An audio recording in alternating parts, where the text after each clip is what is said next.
pesada foi a cruz que o Senhor Jesus carregou. Grande foi o sofrimento que ele passou. De nada reclamou, tudo ele suportou calado. Por amor, foi tudo por amor. Foi por amor a mim, foi por amar você, que o Senhor Jesus morreu lá na cruz sem merecer. Foi por amor a mim, foi por amar você, que o Senhor Jesus morreu lá na cruz sem merecer.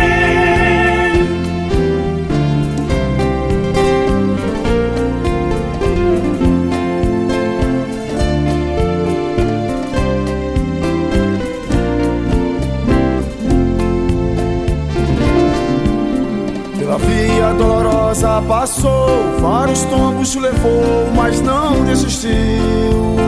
Ao Gólgota foi levado, crucificado por nossos pecados. Foi por amor a mim, foi por amar você, que o Senhor Jesus morreu lá na cruz sem merecer. Foi por amor a mim, foi por amar você, que o Senhor Jesus morreu lá na cruz sem merecer.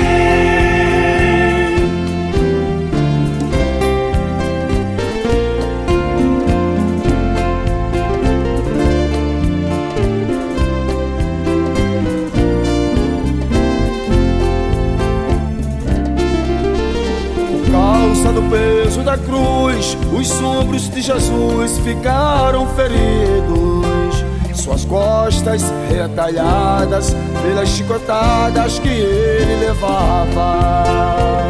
Foi por amor a mim, foi por amar você, e o Senhor Jesus morreu lá na cruz sem merecer. Foi por amor a mim, foi por amar você, e o Senhor Jesus morreu lá na cruz sem merecer.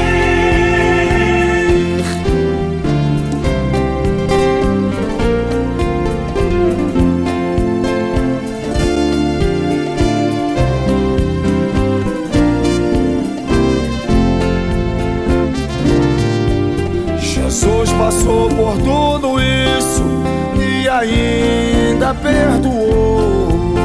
Mostrou para o mundo inteiro o seu verdadeiro amor. Confesso que eu não suportaria o que ele suportou.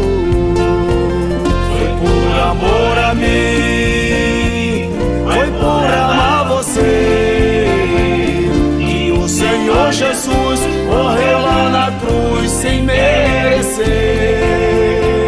Foi por amor a mim, foi por amar você, que o Senhor Jesus morreu lá na cruz sem merecer.